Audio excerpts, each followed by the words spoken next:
my mom. I really appreciate that. So, I wasn't really sure what to do with this, right? Like, when you think about my dad, you think about his laugh. You know, you think about good times, maybe some cocktails. But you don't really think about like a sad story about that. So I'm not going to do like a traditional eulogy. I just figure I'll tell some stories, we'll look at some old photos, and have some cocktails. Does that work for everyone?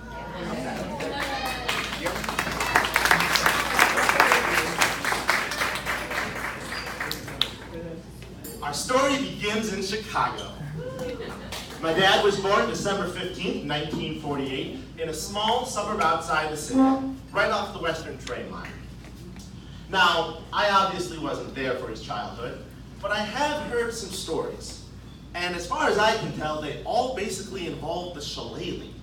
Now, I can tell some people know what the shillelagh is, right? Okay, but for everybody else, as it was told to me, it's a small wooden paddle that was used to discipline my dad and his brothers George and Steve.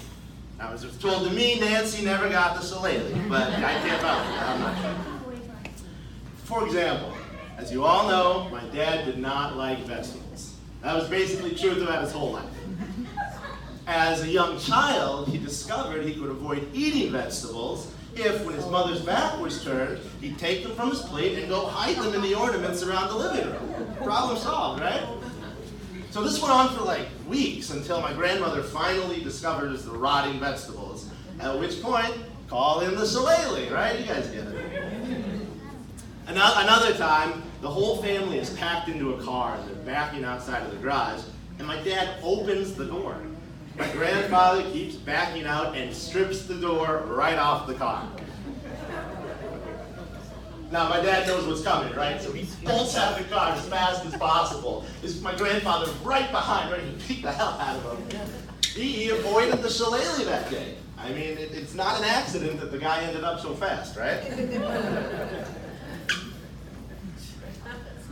Now, I believe that these stories are true because, I mean, just look at the guy. You'd be amazed. Every photo I found of him, he looks like he's planning a prank. Now, it wasn't all run-ins with the shillelagh. He did have a very fun childhood. And a lot of that fun took place right here in Wheeler Lake. You know, the family cottage, Rigar, it still stands on the east side of the lake. And he loved coming up here. He loved playing, he loved swimming, and he especially loved fishing up here. Look at that thing, 9.5 pounds. There's a reason we're doing this on Thursday. You guys didn't know you spent the week swimming around with those, did you? My dad had 3 siblings, all of whom are here. And I like this picture a lot. I mean, Dee is giving some serious side-eye. Nancy looks gorgeous as usual. Stevie, I don't know what face you're making there. And my dad's totally out of character. For once, he's trying to be serious. I like this photo. It's also one of the last photographs that was taken before he started making some very questionable facial hair decisions. I mean, come on, man. I get it, it's the 1970s, but what's going on with those sideburns? Here we have a very serious mustache with a 2-year-old Emily. Luckily, all of that was gone by the time that I came around. Johnny and I basically won the dad lottery. You know, other kids, they may be told their dads love them, but for us, it was always, I love you too much and so much. And we felt the same way. But we weren't the only people that he loved. As I was going through these pictures, there's one relationship that stood out. A love story through the years. I'm talking, of course, about Kevin Oberg. Thank you for being a friend. Down the road and back again. Your heart is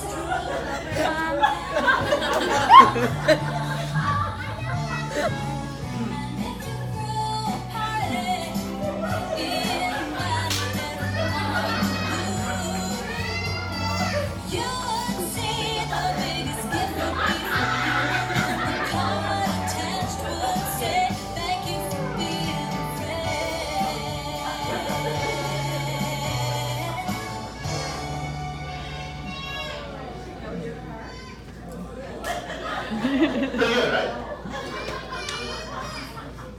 We had so much fun with the Ogres. They were up here every summer. We have countless memories. And I just want to thank you guys especially for being here. It means a lot to us. My dad loved you so much. Thank you for being here. We love you. And I've got a good story from those summers too.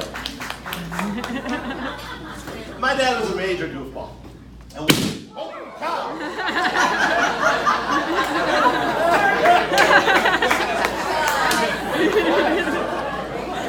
That's totally something my dad would have done.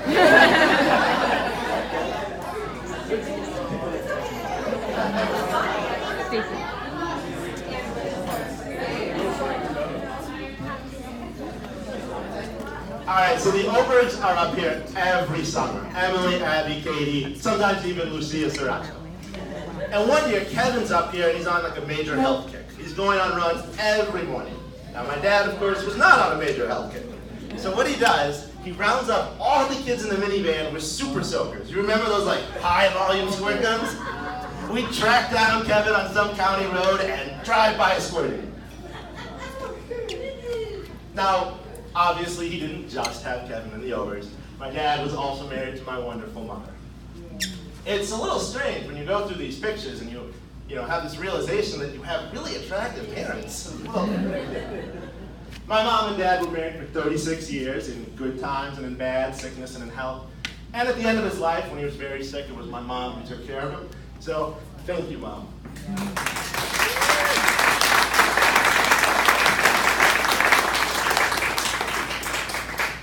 Now, some of you know this. My mom was actually introduced to my dad through Tony Bowman. And when Tony Bowman's involved, you get a lot of fishing. A lot. He even tried to get Johnny and I in on the act. Now, Johnny obviously took to fishing very well. I was a bit more reluctant. So he tried to get me into hunting. He took me to deer camp. And, well, by deer camp, I mean drinking camp. A lot of my dad's friends were liquor salesmen for Badger Liquor, one of his largest clients. And when I turned 14, he started taking me up to their deer camp. These guys were out of control. We're talking like 40-year-old guys staying up till 4:30 in the morning, just pounding Manhattans and old fashions and playing poker. Then at 4:45, they grab the guns and go out shooting, right? And the way that they would hunt is unbelievable. It's called driving. Some of you, I'm sure, know this. Here's what you do. You take one guy who, bear in mind, was very intoxicated just a short while ago. He's got a high-powered rifle, and he stands at one end of the field. And then his heroic buddies go to the other end of the field and start walking back towards him so they can drive the deer. I never really got into hunting. But I did have so much fun with Uncle Tony Bowman and all of my Yates cousins. Oh, and so did my dad. Over the years, we have so many great memories, so many great stories, and it means so much to have all of you here. Thank you.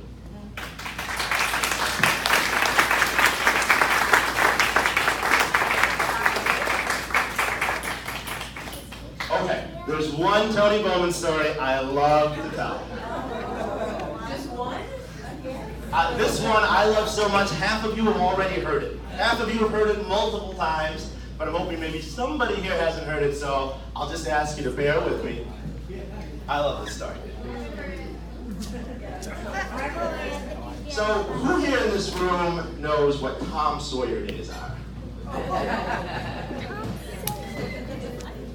This thing is the best. Hannibal, Missouri obviously has ties to Mark Twain, who wrote all the Tom Sawyer stories. And every year they have a festival with all these events that are based on the stories. You have someone chosen as Tom Sawyer, someone chosen as Becky Thatcher, there's a fence painting competition. But the best one is the frog jumping competition. So when Johnny and I were like 5 and 7, we partake in the frog jumping competition. Now, of course, if you're going to do a frog jumping competition, you have to have some frogs, right? And my dad didn't know where to get frogs. He went to the bait shop, none for sale. So we asked Tony, well, where do you get the frogs? You got to go to the swamp. So Tony takes us to what he calls a rough swamp. Poor Johnny, 5 years old, right? He's up in the boots, he's up into the muck, like up to here, wading through the swamp. And suddenly he goes, "Holy cow, Dad, look at that!" And yes, by the way, he said, "Holy cow." There was a time when he could exclaim without using the F word. He goes, "Holy cow, Dad, look at that, that frog's got horns." There's a lot of different species of bullfrog, none of which have horns. What Johnny saw was the legs from another bullfrog sticking out the mouth of the big bullfrog. Turns out bullfrogs are cannibals. It was a rough swamp. All right, so we gather up all our frogs, and my dad's like, "Well, what do we do with them? We've got, a whole day until the frog jumping competition." Tony tells us, you put them in a cooler, you keep them damp and moist, like their natural environment. So my dad puts them in the cooler, and then puts like 3 bags of ice on top of them.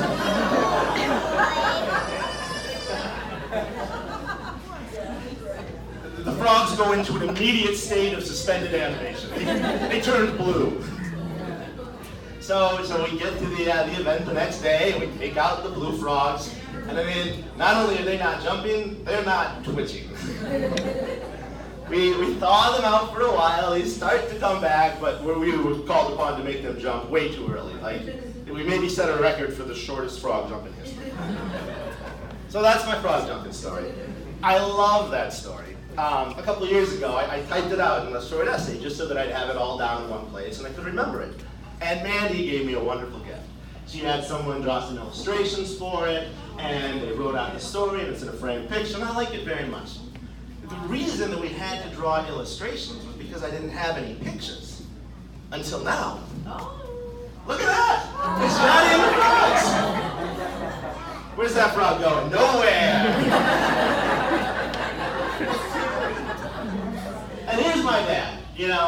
There's no way the frog's gonna jump, but he's gonna help Johnny no matter what. And that was my dad to a T. No matter how hopeless the situation, you could count on him for total support. And if that meant getting down on all fours and cheering on a frozen frog, he was there.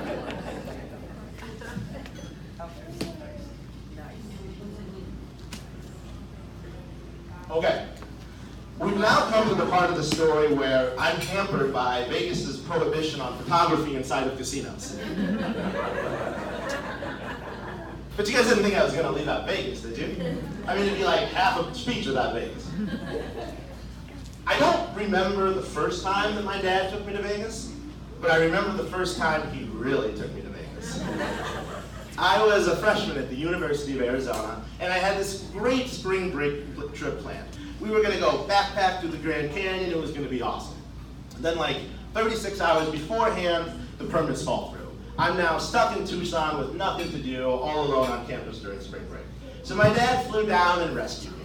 He met me in Vegas. We got a suite at the Bellagio. He taught me to play blackjack. We're ordering room service. We had a hell of a good time. And the way I look at it, the Grand Canyon's not going anywhere. It's still there for all I know.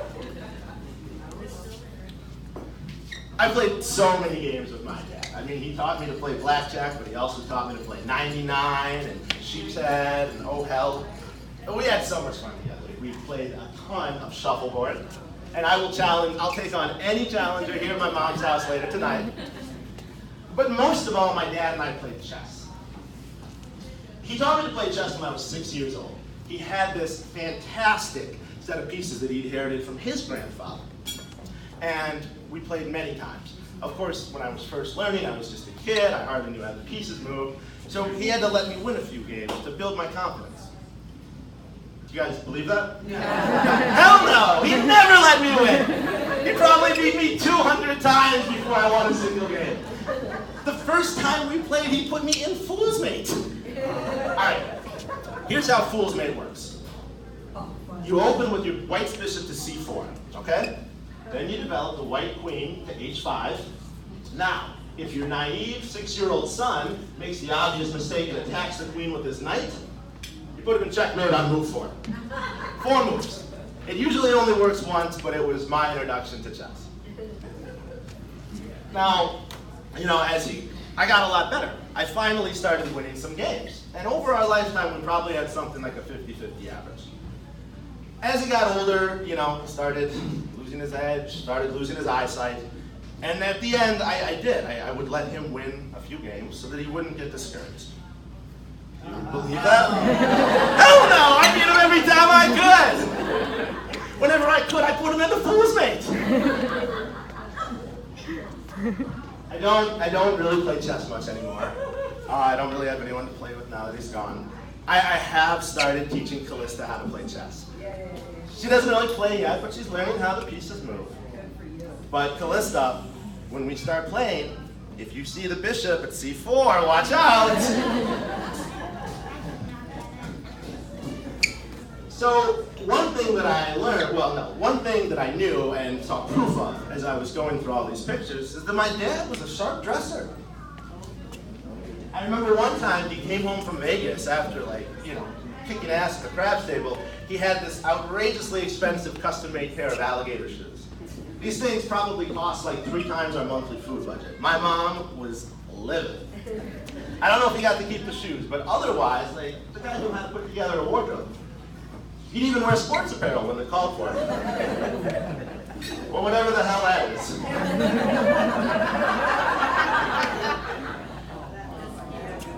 But one thing that I learned is that this was not always the case. I know this is very hard to read. This is a violation notice from the B Club. John, as a varsity athlete at Barrington High School, you are in a position of leadership and respect. You're being sanctioned for the following violation: careless personal appearance. Wasn't always a sharp dresser. There's this really odd evolution throughout his life, where he started off as a little bit of a slob. My mom likes to talk about the first time she ever saw his apartment, where it was covered with empty George Webb bags. But by the time I came along, the guy was like a type A anal knee freak. I've got one story about my dad's knees. So we used to live on the east side of the lake. It's the cabin Stacy and I are staying in this week, and we lived there for 7 years. Great memories.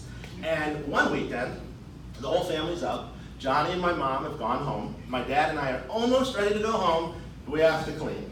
And we have to clean to his standards. That means we're picking up flecks of dust, we're wiping the windows, I can't wait to get out of there. Finally, we're almost done. The only thing left is the fireplace. So he gets out the shovel, shovels out the dirt. I'm thinking, okay, I can finally go home. But it wasn't good enough. He gets paper towels, he's reaching back there, wiping off the dust. I'm thinking, okay, I can finally go home. But there was still some dust and ash caked at the way back. So he goes for the shop vac. We're talking one of these big 25 horsepower type things, right? He gets it, he sticks it way back in the end to suck up all the dust.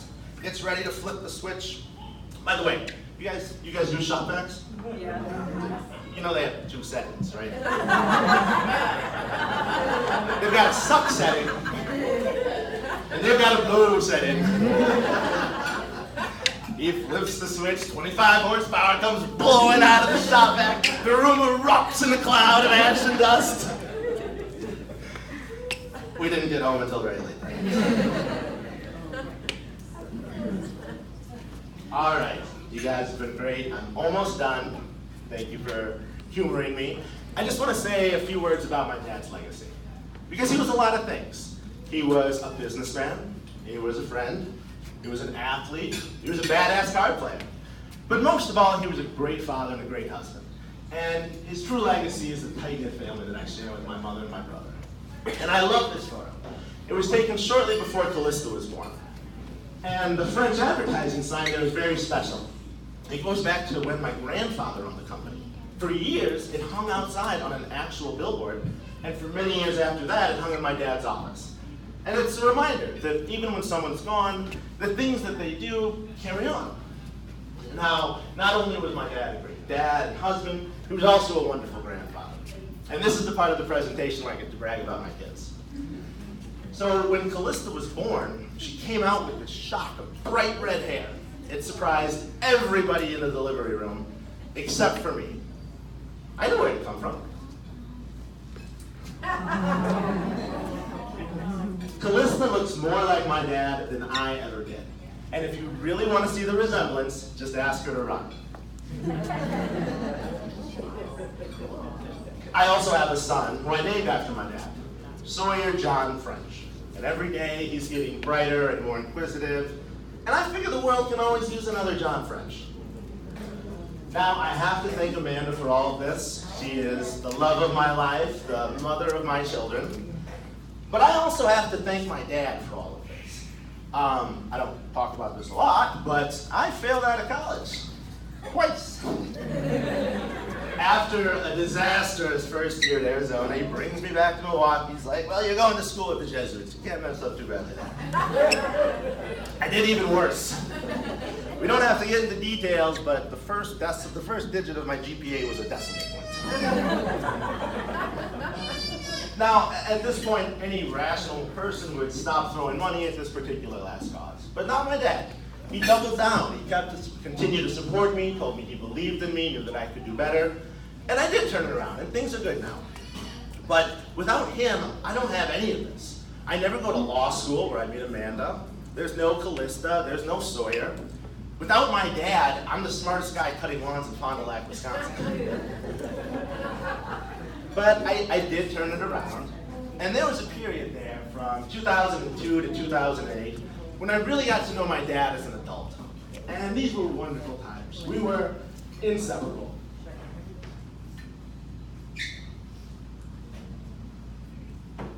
And we had so much fun.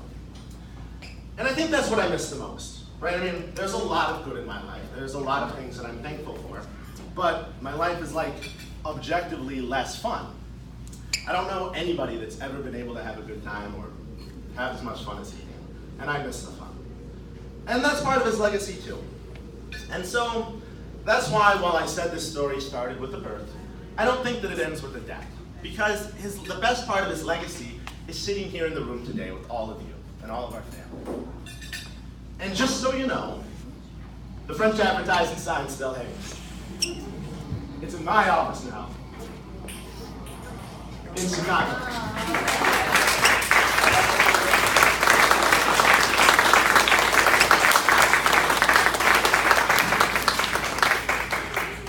I live there with my family, raising his grandchildren in a small suburb outside the city, right off the Western train line.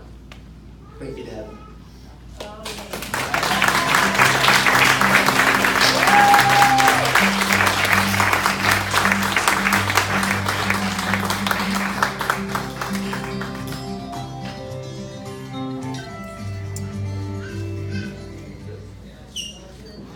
Yes, well done. Very good. Thanks.